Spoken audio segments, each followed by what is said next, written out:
الحمد لله والصلاة والسلام على رسول الله أما بعد فأعوذ بالله من الشيطان الرجيم بسم الله الرحمن الرحيم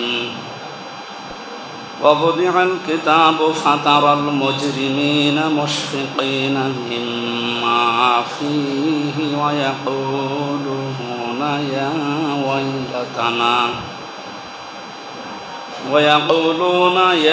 ويلتنا ما لهذا الكتاب لا يغادر صغيرة ولا كبيرة إلا أحصاها ووجدوا ما عملوا حاضرا ولا يظلم ربك أحدا صدقت يا ربنا اللهم صل على محمد وآله وصحبه وبارك وسلم। যশোর জেলার বেনাপোল এলাকার এটা দুর্গাপুর সিদ্দিকিয়া জামে মসজিদের জমার খুতবার সম্মানিত মুসল্লি ইকরাম, আল্লাহর শুকরিয়া আদায় করছি যিনি আমাদেরকে এখনো পর্যন্ত সুস্থ রেখেছে, আলহামদুলিল্লাহ। জমার দিনের একটা বিশেষ আমল আমরা অনেকেই জানি, হাদিসটা সহি সনদ এবং মতনের দিক থেকে সূরা কাহাফ যদি পুরোটা তেলাওয়াত করা যায় ভালো, যদি না পারেন শেষের 10টা আয়াত অথবা প্রথম 10টা আয়াত যদি কেউ পড়ে। আর এই সপ্তাহের ভেতরে যদি দাজ্জালের ফিতনাও চলে আসে, আল্লাহ রাব্বুল আলামিন তার কুদরত দিয়ে ওই বান্দাকে বাঁচাবে।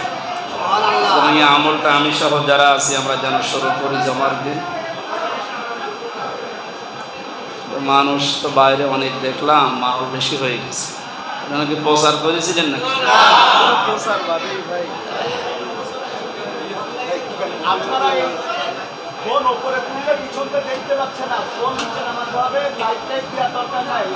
লাইভ দেবেন না, এমনি বসেন, মোবাইল নিচে নাও, মোবাইল নামান,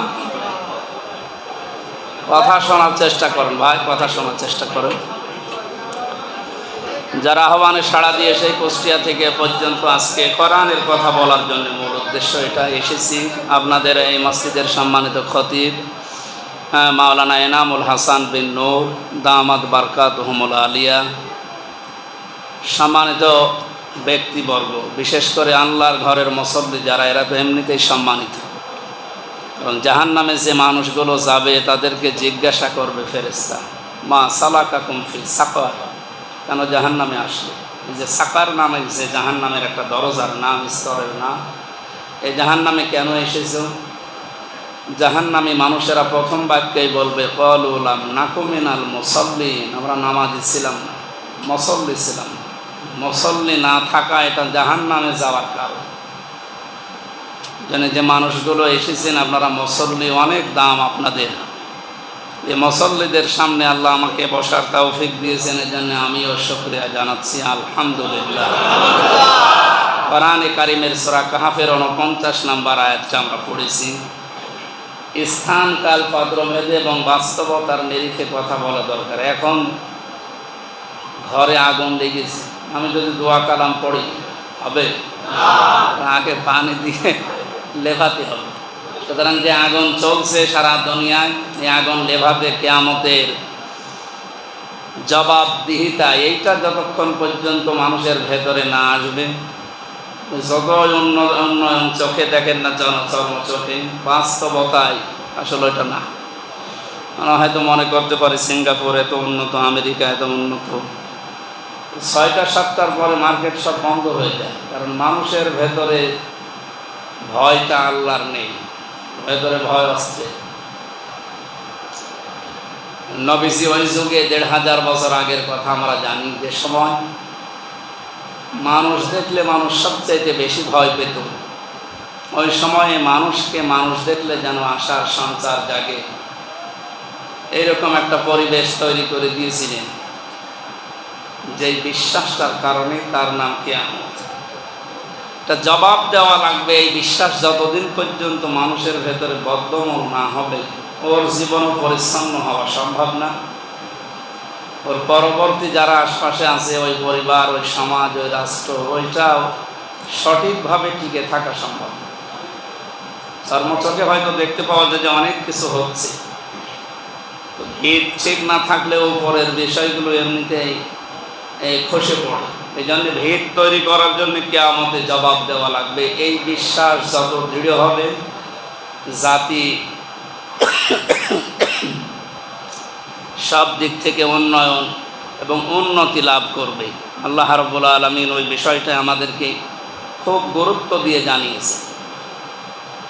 আমরা অনেকেই মনে করি দুনিয়াতে আমরা জমি কিনতে পারলাম না, গাড়ি বাড়ির মালিক হতে পারলাম না, ক্ষমতায় যেতে পারলাম না। এইটাই কিন্তু সবচাইতে বড় আফসোসের বিষয়। আফসোসের বিষয় হচ্ছে মরণের পরে মানুষকে যখন আল্লাহ তার হাতে আমল নামা তুলে দেবে, অবদি আল কিতাব, এই যে কিতাবে আমল নামা মানুষকে যখন আল্লাহ দেবেন, এটা নেওয়ার পরে লোকটা দেখবে ফাতারাল মুজরিমিনা, পাপিষ্ঠ যারা তারা তাকিয়ে দেখবে। তারা শব্দের শাব্দিক অর্থ হচ্ছে চোখ দিয়ে দেখা। নাজারা মানেও দেখা, নাজারা মানে গবেষণা করে দেখা। ইয়া আইয়ুহাল্লাযীনা আমানুত্তাকুল্লাহা ওয়াল তানজুর নাফসুম মা কদ্দামাত লিগাদ। কোরআনে কারিমে সূরা হাশরের এই আয়াতে আল্লাহ জানিয়েছেন, ঈমানদারেরা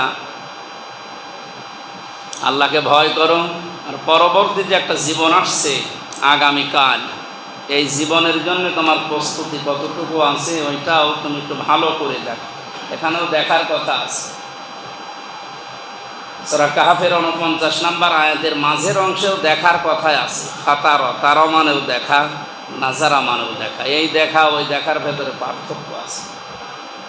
পেছনের জীবনের দিকে তাকিয়ে মানুষ যেন একটু চিন্তা ভাবনা করে, গবেষণা করে, সন্দেহ ফিকির করে দেখে, আসলে আমি যা তৈরি করলাম, এখন যদি আমার চোখ বন্ধ হয়, আমার যে অনন্তকাল, এইটা কি এই কাজকর্ম দিয়ে বা এই আমল দিয়ে পার হওয়া যাবে? এই চিন্তা ভাবনা করার নাম হচ্ছে নাজারা। আর কারণ আমি হাত দিয়ে দেখলাম, আমি এই যে চোখ দিয়ে হাত দেখলাম, এইটার নাম আরবিতে তারা। আল্লাহ বলেন ফাতারাল মুজরিমিনা মুশফিকিনা মিম্মা ফিহি। এই কিতাবের ভেতরে যখন পাপিষ্ঠরা তাকাবে, এগুলো দেখার পরে এই মানুষগুলো হতাশ হয়ে পড়বে, দিক বিদিক চিন্তা ভাবনা করবে যে এ কি হয়ে গেল। লা ইউগাদিরু সাগীরাতান ওয়ালা কাবীরাতান ইল্লা আহসাহা। একটা ছোট বিষয়, একটা বড় বিষয় কিছুই বাদ পড়ে না এর ভেতরে। ওয়াজাদু মা আমিলু হাযিরা। যা দুনিয়ায় কাজ করেছিলাম সব দেখতে পাচ্ছি। এই বিশ্বাসটা যার ভেতরে যত বেশি, এই লোকটার জীবন তত পরিচ্ছন্ন হওয়া সম্ভব। আমরা জেলখানায় দেখেছি মানুষগুলো, 3টা বছর আমি যেহেতু ছিলাম, বাস্তবতা আমার আপনার চাইতে অনেক বেশি আছে। এখানে যারা দায়িত্বে আছেন, অপরাধ করলে মানুষকে সরকার ওখানে দিয়ে আসে। ওখানে যারা দায়িত্ব পালন করছে, ওদের ভেতরে যদি জবাবদিহি করার কোনো প্র্যাকটিক্যাল কোনো কাজ সামনে না থাকে, যে জবাব দেওয়া লাগে না, তাহলে ওখানেও দুর্নীতি হওয়া সম্ভব না। আর এটা হচ্ছে। প্রত্যেকটা জেলখানার দিকে তাকান, যে বাজেট হয় আমাদের জন্য ওখানে লেখা থাকে যে এক একজনের জন্য এই খাবার, অথচ তার মনে হয় 5 ভাগের 4 ভাগে আল্লাহর রোজা খেয়ে ফেলে। ওপরে যারা দায়িত্বে আছে, আর ওই 1 ভাগ আমাদের কাছে দেয়। এই কারণে ওখানে থাকলে কষ্ট হয় খাবারে। আর আমাদের যেহেতু কেন্দ্রীয় একেবারে হাই সিকিউরিটি যে গাজীপুর, কাশিমপুরের, আরও কঠিন। ওই জায়গার যিনি দায়িত্বে ছিলেন একটা হিন্দু ভদ্রলোক, সুব্রত বালা। এরপরে আরও বিভিন্ন মানুষ দায়িত্ব পালন করেছে। তো ওনার কথা নাই, বাদ দিলাম। মুসলমান যে মানুষগুলো আছে, জেলারটা ছিল ভালো, মুসলমান সব ছিল, উনি টাকা এদিক ওদিকে করতো না। কিন্তু ভেতরে একটা প্রতিষ্ঠান চালাতে গেলে 50 জন মানুষ লাগে। 45 জন যদি খারাপ হয়, 5 জনে আসলে ঠিক রাখা সম্ভব। 5 জন খারাপ হলে 45 জন যদি আল্লাহওয়ালা, এবং জবাব দিতে হবে আল্লাহর দরবারে, আমার কিতাব পড়া লাগবে আল্লাহর সামনে, এটা যদি বিশ্বাস করে জীবন চালায়, যে যেখানে আছে ওই জায়গায় তার দ্বারা পরিচ্ছন্ন করা সম্ভব। আমি চুয়াডাঙ্গা দর্শনাতে ছিলাম অনেকদিন। ওই সময় আমি নাম নিলাম না, একজন দায়িত্বে ছিল মন্ত্রিত্বে, তিনি একজনকে পাঠিয়েছিলেন সিএম করে। এ লোকটা আসার পরে এতদিন আমার মনে হয় আমি শুনেছিলাম ওখানে থাকাকালীন যে যতদিন এই কেরোয়ান কোম্পানি এই মিলটা তৈরি হয়েছে, এই আখের মিল, কোনোদিন লাভ হয় না। আরও সরকারের মানে টাকা ওখানে কি বলে ভর্তুকি দেওয়া লাগে। তো উনি একজনকে পাঠালেন। এই লোকটা আসার পর দারোয়ান যেখানে থাকে গেটে, দারোয়ানকে গিয়ে পরিচয় না দিয়ে, গ্রাম্য মানুষ, দারোয়ান আর কি 8-9 পাস হবে, পরে যে বলছে তোমার পোশাক আশাক একটু খুলে আমাদের দাও। বলছে আপনি কে, আপনার দেবো। পরিচয় যখন দিয়েছে তখন তো উঠে পরিচয় দেওয়ার পরে জিনিসপত্র তো খুলে দিয়েছে। বলছে আমি যা যা করতে বলছি সকাল 10টা পর্যন্ত তাই করবো। আমি যে নতুন আজকে জয়েন করেছি কাউকে বলবা না, পোশাকটা খুলে আমারে দাও আর আমার পোশাক পরে তুমি আমার ওই জায়গায় যে বসো। ওরে পাঠিয়ে উনি ওই জায়গায় বসেছে, যে ঢুকতেছি যে আজকে নতুন একটা মানুষ মনে হচ্ছে, বলে হ্যাঁ উনি নেই, আমার পরিবর্তে আজকের দিনটাই আমি আছি। 10টায় অফিস, প্রত্যেকে 10টা থেকে 4টা পর্যন্ত। অত কেউ কেউ যদি 10:30টায় ঢোকে, একটা বড় অফিসার 3 নাম্বার দায়িত্বে উনি আছেন মনে করেন, উনি ছিলেন চিল্লাতে। ওখান থেকে এসে অফিসে এসেছে, একটু দেরি হয়ে গেছে। জিজ্ঞাসা করছে স্যার আপনার সময় কয়টায়? 10টায়। এখন বাজে তো 10:30, আমি আপনাকে ঢুকতে দেবো। আরে দারোয়ান ঢুকতে দেবে না মানে? হ্যাঁ আমি নতুন এসেছি, আমি আপনাকে ঢুকতে দেবো। ঢুকতে দেয়নি, ওইভাবে তালাবদ্ধ করে দিয়েছে। ও উপরে যেখানে কল দেয় তো আগেই সিস্টেম করে রেখেছে, কলকে ধরবা। পরবর্তীতে ওনারা ডাক দিয়েছে অফিসে, যেয়ে দেখছে ওই দারোয়ান। দেখেন আপনার মাথায় যে টুপি আছে, টুপি আপনার মাথার জন্য না, কারণ এই টুপি মাথায় যিনি দিতেন তিনি এরকম কাজে ফাঁকি দিতেন। আপনার মুখে যে দাঁড়িয়ে আছে, দাঁড়িয়ে আপনার জন্য মানাচ্ছে না, কারণ এই মুখে যার দাড়ি ছিল যে লোকটা মোহাম্মদ রাসূলুল্লাহ, উনি এইভাবে 10টার কাজ 10:30টায় করেন। আপনার জামা গায়ে দিয়ে আছেন, এটা তো আপনার না, এটা নবীজির জামা। এই জামা আপনার গায়ে মানায় না, এই পাগড়ি চাপা জুব্বা খুলে ফেলে। আপনার যে ড্রেস আছে ওইগুলো আপনার জন্য মানাবে, এইগুলো আপনার জন্য মানাচ্ছে। মানে যখন পরিচয় দিচ্ছে আমি চিল্লাইছিলাম, এইটা আপনার আসল চিল্লা। সরকার আপনার কাছ থেকে 8টা ঘন্টা কিনে নিয়েছে, এই 8 ঘন্টা বাদ দিয়ে আপনি কোথায় চিল্লিয়ে বেড়াচ্ছেন, এটা আপনার আসল চিল্লা। এই দায়িত্ববোধ জাগ্রত হচ্ছে না, এই জন্য জাতি হিসাবে চর্মচোখে আমরা অনেক কিছু দেখতে পাচ্ছি, কিন্তু ভেতরে যেন খোলা হয়ে যাচ্ছে। আমার কথার অর্থ বোঝে? আমার বিশ্ববিদ্যালয় কুষ্টিয়া, এখানে আমি একটা অনিয়ম দেখতে পেয়ে একবার বলেছিলাম, সে 15-16 সালের দিকে।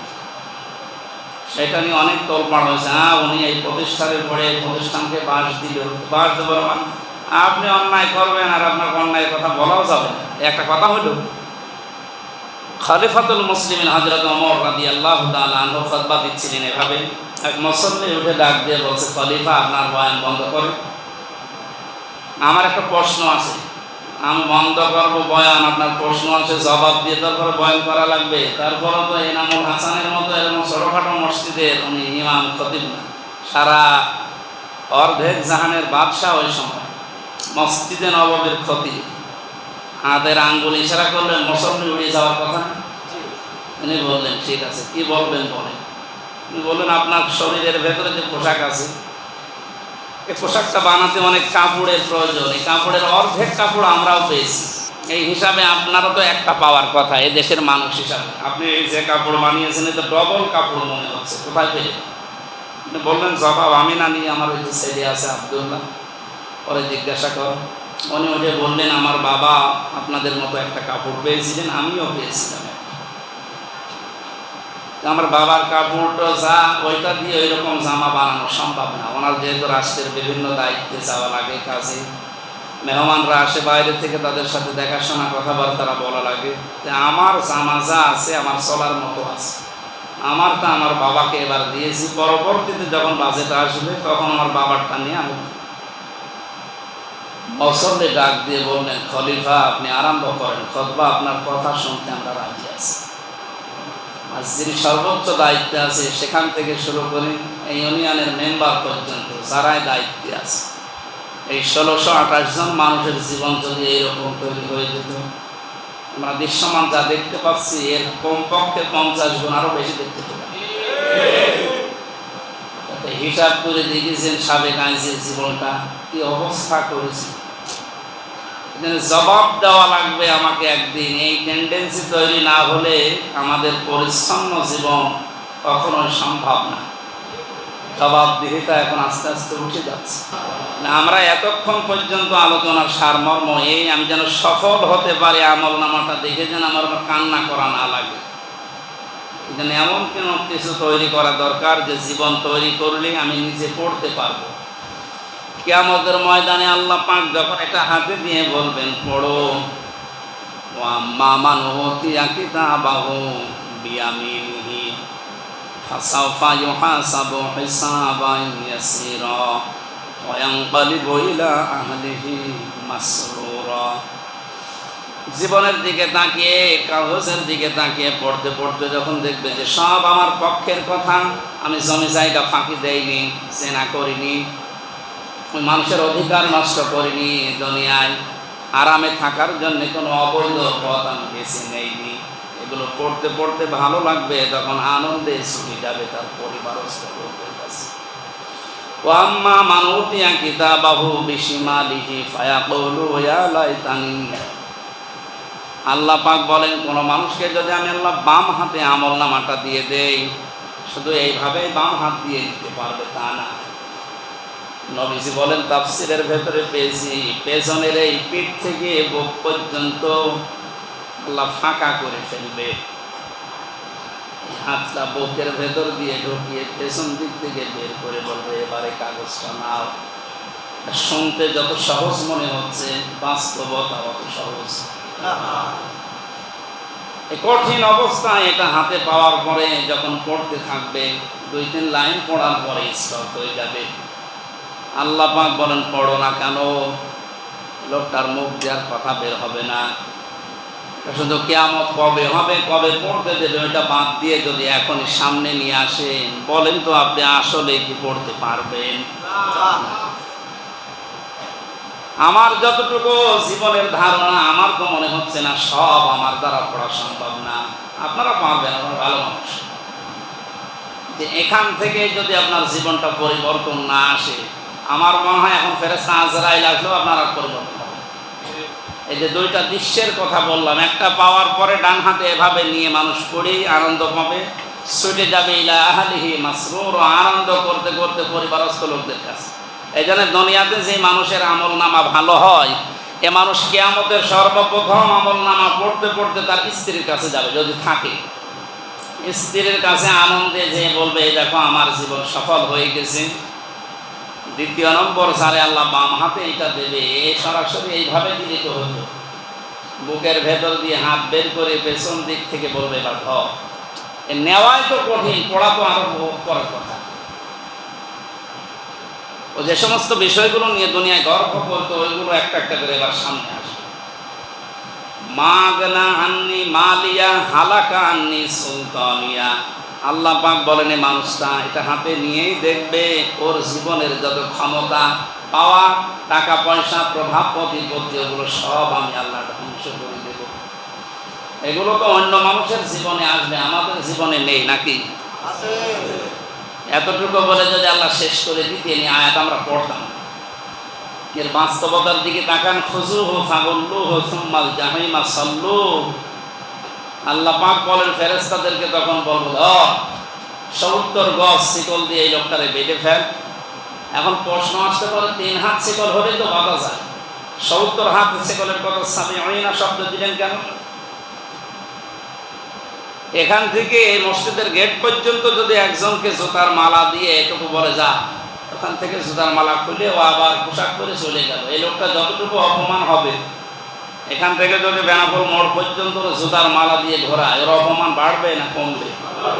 আল্লাহ সামিউনা দিয়েছেন 70 গজ শিকল দিয়ে, তার মানে অপমান যেন বেশি হয়, এই কায়দাগুলো আল্লাহ করবে।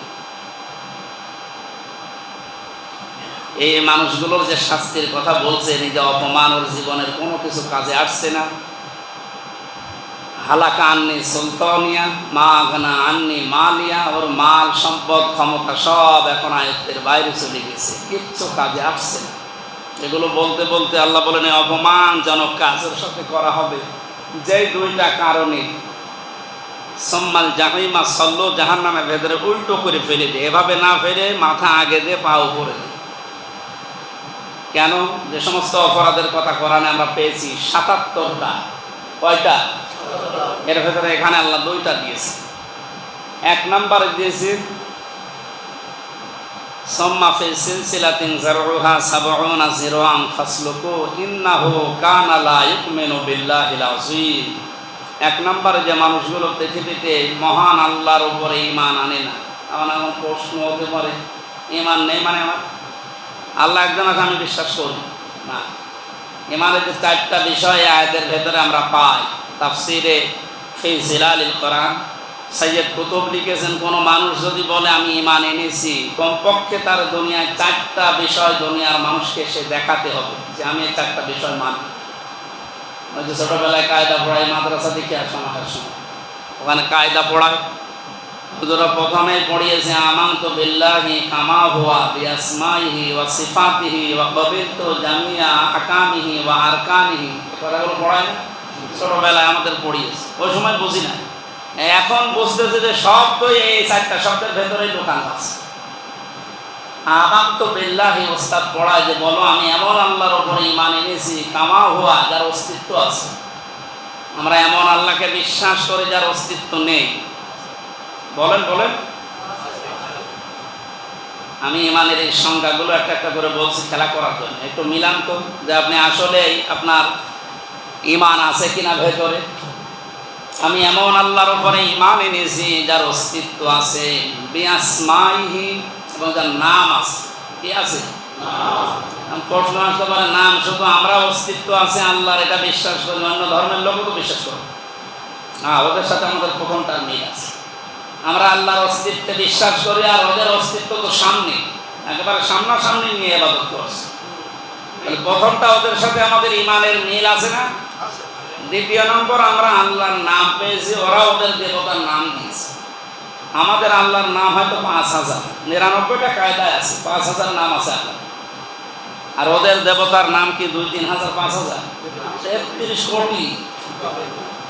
তাহলে নাম আছে ওদের, ওদের অস্তিত্ব আছে। আমাদেরও খোদা যিনি আমরা মালিক যারে মানি তার অস্তিত্ব আছে, নাম আছে। 3 নাম্বারটা মিলান তো। অসিফাতিহি, আমরা এমন আল্লাহর উপরে ঈমান এনেছি যার অস্তিত্ব আছে, নাম আছে না, তার সিফাতও আছে। তার সিফাত কি? যে নাম নিয়েছে ওই নামের সিফাত আছে। সিফাতিহি শব্দের ভেতরে আবার 2 ভাগ আছে, ক এবং খ। শুধু সিফাত নিয়ে বসে নেই, উনি প্রত্যেকটা সিফাতের কার্যকারিতা দুনিয়ায় দেখিয়েছে। উনি যে রাজ্জাক নাম নিয়েছেন, এই কারণে পৃথিবীতে কেউ না খেয়ে মারা যায় না। রাজ্জাক নামটা আল্লাহ যদি না নিত, পৃথিবীর বহু কিছু না খেয়ে মারা যাওয়া লাগতো। কারণ বহু কিছুকে আল্লাহ দায়িত্ব দিয়েছিলেন, অনেকে চেয়ে নিয়েছিল, দায়িত্ব পারে না। হযরত সুলাইমানের জীবন শুনেছি আমরা। এই জন্যে আমি এখান থেকে যেটা শিক্ষা নিতে চাই, আমি এমন আল্লাহর উপর ঈমান এনেছি যে আল্লাহর নামের গুণাগুণ আছে এবং নামের কার্যকারিতা আছে। উনি রব নাম নিয়েছেন। কি নাম? আল্লাহর নাম না এটা? এই রব নেওয়ার কারণে সেই বীরজ থেকে শুরু করে হামজা পর্যন্ত এ পর্যন্ত বানিয়ে রেখেছে। উনি রব নাম না নিলে এ পর্যন্ত আসা সম্ভব হতো না। কারণ আমার বাবার দায়িত্ব ছিল মায়ের বিছানায় থাকা, এতটুকু শেষ। উনি আর কিছু করেননি। এই বীর্যটা যখন বের হয়ে বাবার স্ফলিঙ্গ থেকে মায়ের রেহেমের ভেতরে যেতে থাকে, বিজ্ঞান এখন দেখাচ্ছে কমপক্ষে 40,000 হামজা তৈরি হওয়া সম্ভব 1 ফোঁটা বীর্য দিয়ে। মায়ের জরায়ের সাথে ধাক্কা লেগে দেওয়ালের সাথে পড়াপাড়ি করে হয়তো অনেকে মরে যায়, পড়ে যায়, ওই পর্যন্ত যেতে পারে। ওখানে যাবার পরে আমি হামজা একা, অথবা ডবল সন্তান হয়, কারো যমজ সন্তান হয়। এ পৃথিবীতে 13টা সন্তান একবারে জন্ম দিয়েছে একজন, ক্যালিফোর্নিয়ার এক মহিলা। তাহলে 13টা ওখানে যেতে পেরেছিল, হওয়ার কথা ছিল কত? 40,000। বিজ্ঞান এখন দেখতে পাচ্ছে এই নাপাক পানিটা দিয়ে আল্লাহ ওখানে যাবার পরে 40 দিন পার হওয়ার আগেই 4টা জিনিস বানায়। কয়টা? 40 দিন 40 দিন 40 দিন, এভাবে 40 হিসাব করে 6 মাস যখন হবে এর ভেতর 8টা জিনিস হয়ে যায়। চুল, রগ, হাড় আর পর্দা, রক্ত, গোশত, চর্বি আর চামড়া, 8টা জিনিস এখন। তখন ফেরেশতারা বলে আল্লাহ একে পরিপূর্ণ করার জন্য কমপক্ষে 13টা উপাদান লাগবে। কয়টা? 13টা। এটা আধুনিক তাফসিরে পাবেন, তাফসিরে মুনিরের ভেতরে আছে। আল্লাহ রাব্বুল আলামিন বলেন ওয়াজাআলা লাকুমুস সামআ ওয়াল আবসারা ওয়াল আফইদা ইলা আখিরি আয়াত। সূরা নাহলের 78 নম্বর আয়াতের মাঝের অংশে আছে। আল্লাহ বলেন শ্রবণ শক্তি, দর্শন শক্তি, বাক শক্তি, আকেল শক্তি আর গ্রাণ শক্তি, এই 5টা জিনিস আমি আল্লাহ নিজের পক্ষ থেকে রব নামের কারণে দিয়ে থাকি। একটাও যদি কম দিতাম দুনিয়ায় আসতো হামজা, পূর্ণাঙ্গ না। দর্শন শক্তি না দিলে মানুষ বলতো কানা, কানা হামজা বলতো না। যদি আকেল শক্তি না দিত মানুষ আমার পাগল বলে ডাকতো। এটা শুধু আমার জন্য, আপনাদের জন্য না।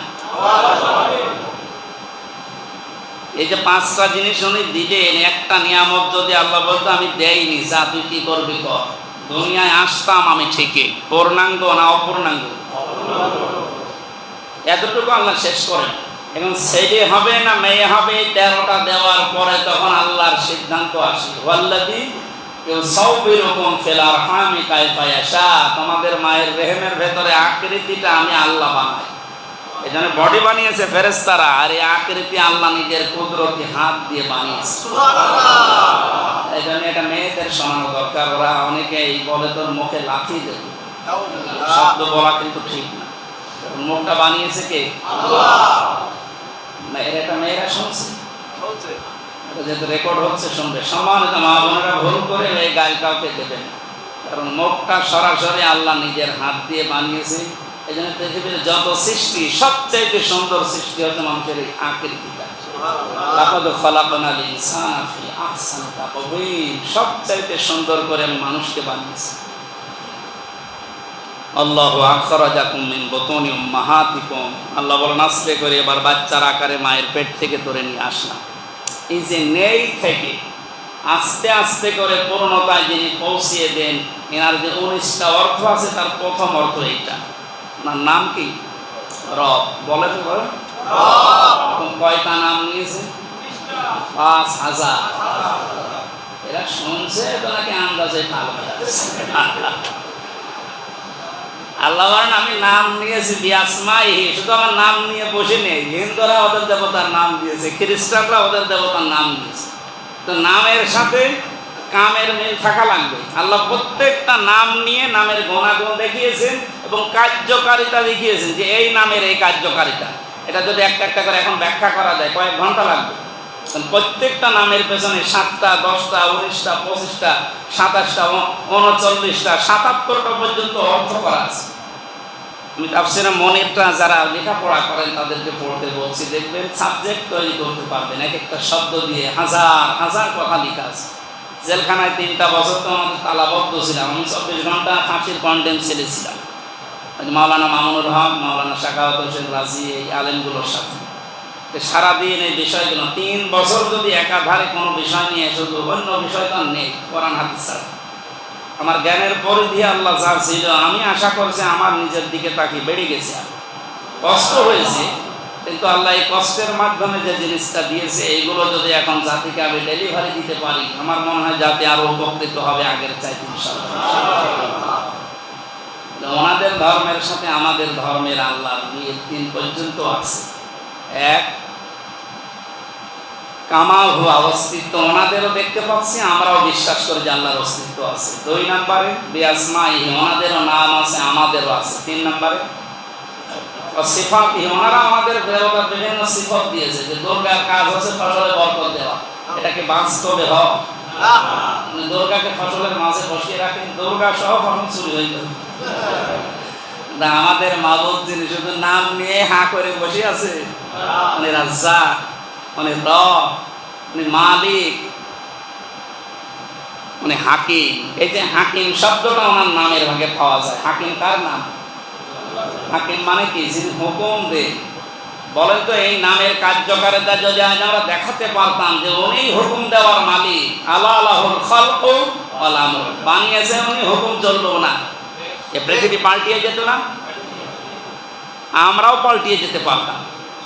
এই জন্য আমাদের ইমান এই 3 নাম্বারটা এসে বেঁচে যাচ্ছে।